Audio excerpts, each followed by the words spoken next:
Pokemon Scarlet and Violet. Where do I even start?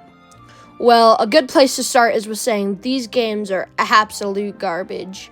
I mean, these games completely took away the charm of old Pokemon games. I would treat these games like Zuko treated Uncle Iroh at the beginning of the show. I would throw these games away if I hadn't spent $60 on it. I mean, there's very little I have good to say about this game, and there is a lot of bad I have to say about these games. So let's dive into it. The first problem I have with these games are graphics. I know you're tired of hearing people complain about graphics, and so am I, but this game's graphics are just so bad, especially for a franchise as big as Pokemon. I mean, if you're going to make a 3D Pokemon game, at least try. I know you know how to make a good 3D Pokemon game, Nintendo. Look at games for the 3DS. I mean, how can you make a 3D game made by $100 billion, yes, billion dollar company be so tragic? I mean, there are glitches everywhere, and half of the Pokemon are invisible until you run into them. And the rendering is horrible. If you're like 6 feet away from something, you can't even see what it is. And I understand that they had to work with what the Switch could handle. But I mean, come on, the Switch can handle Dark Souls Remastered. Goated game, by the way. Even if it couldn't handle it the best, it can still handle it, which means I bet the Switch could have handled a bit better rendering. The second reason I think this game is bad is the Pokemon it came with. Where do I even start? I mean, we have the starters, but all the starters were honestly underwhelming. Sprigatito's whole evolution line is so confusing. They started off a cute cat and then made the final evolution intimidating. So it felt like I was getting catfish. Quaxly's evolution line isn't much better. I mean, we have a duck that's obsessed with his hair. Not to mention, these two are in fact furry bait. The only starter that isn't bad is Fuecoco, because yeah, his design kind of goes from cute to scary, but it's kind of expected because he's a crocodile, and we've learned from other cute to intimidating crocodile starters. Fuecoco is going to be one of the only Pokemon I have something good to say about, because good Pokemon in this gen are very few and far apart. For the first example of a Gen 9 Pokemon is Knackley and his evolution line. I mean, in retrospect, the idea behind it isn't boring. I mean, a stone fungus growing into a stone body isn't the worst idea, but then they had to go and make his design just so boring. The design has nothing going for it. However, even with this boring design, it's still not the worst Pokemon.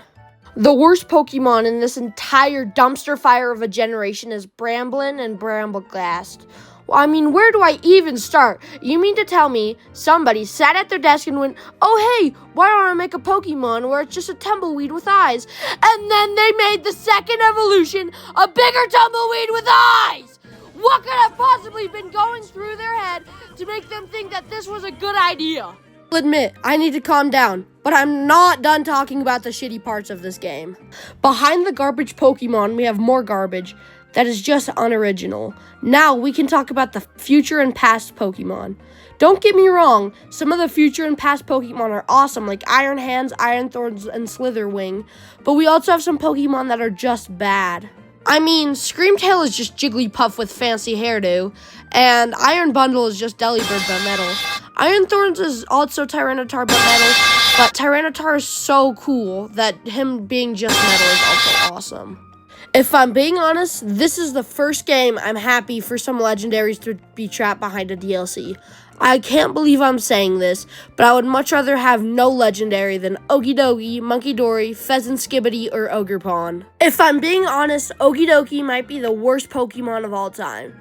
I mean, it's just a black and green monkey with purple strings hanging off of it. Pokemon thought that just because they made an okay DLC for Sword and Shield meant they could make a slop for DLC for Pokemon Scarlet and Violet and people would buy it. And the sad part is, people actually bought this.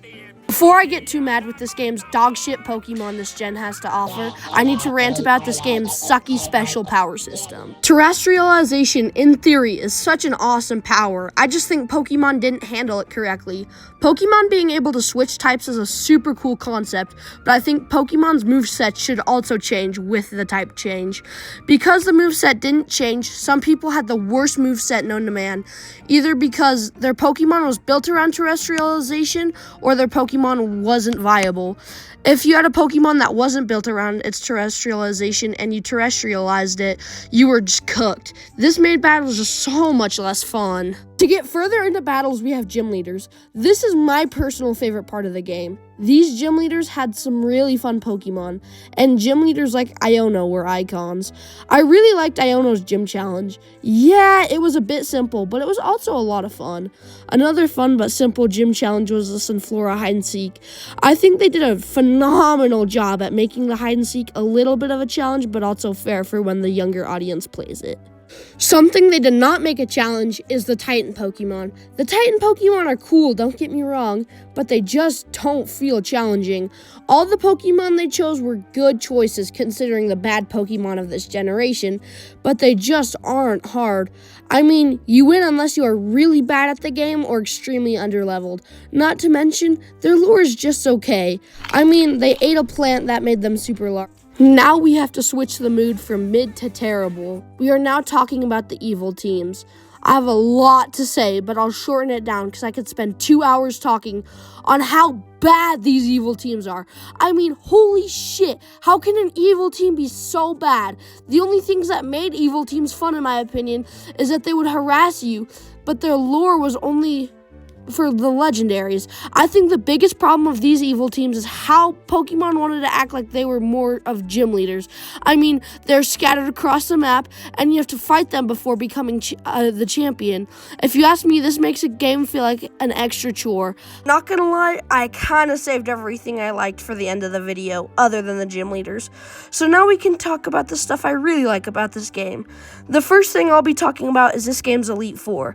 This Elite Four has some pretty good and respectable trainers, if I'm being honest, and it's probably because each member only uses one Pokemon from this generation, with all of their other Pokemon being respectable. The first member of the Elite Four is Rika. Now, if I'm being honest, Rika's team is just mid, with there being no Pokemon that truly stand out. I mean, his team is respectable, but not very interesting. For the second member of the Elite Four, we have Poppy. Poppy's team might be the best in the Elite Four, her only competition being Hassel.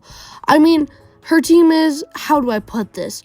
Awesome! Cuparaja is an ironic Pokemon considering how small she is, but trust me, the irony was not wasted on her. Magnezone, a Pokemon with a super cool design, Bronzong, a Pokemon I think has a cooler design than people give it credit for, and Corviknight, my favorite Pokemon from Gen 8, being a badass steel bird. For the third member of the Elite Four, we have Larry. Larry's team gets a mixed review in my opinion. I mean, he has some awesome Pokemon such as Altaria or Staraptor, but he also has some bad Pokemon like Oricorio or Flamingo. Finally, we have the big boss himself, Hassel, and let me say this, his team is an absolute banger. I mean, holy shit, he doesn't have one bad Pokemon on his team. That's why he's the GOAT! The GOAT! You mean to tell me that they gave a member of the Elite Four, Noivern, an awesome bat Pokemon, Haxorus, I don't even have to say anything. You know how cool he is. Dragalge, the most underrated dragon type in my opinion. Flapple, a member of his team that gives us a break from intimidating Pokemon. And Baxcalibur. Do you not understand how insane it is that he is going 5 for 5? I mean, 5 for 5 is an absolutely insane stat. For the last thing I'm talking about, we have the champion. And if I'm being honest, her team is not the best ever, but it's definitely not the worst. I mean, Go-Go and King Gambit carry her team for me. I'm not gonna lie, but Gilmora being her ace instead of King Gambit is diabolical. So, to wrap this video up, even if the gym leaders are good, it's not even close to being my favorite Pokemon game, and I wish I never played it. I'm not gonna lie, if I lose my memory, please only tell me about this game's gyms in Elite Four.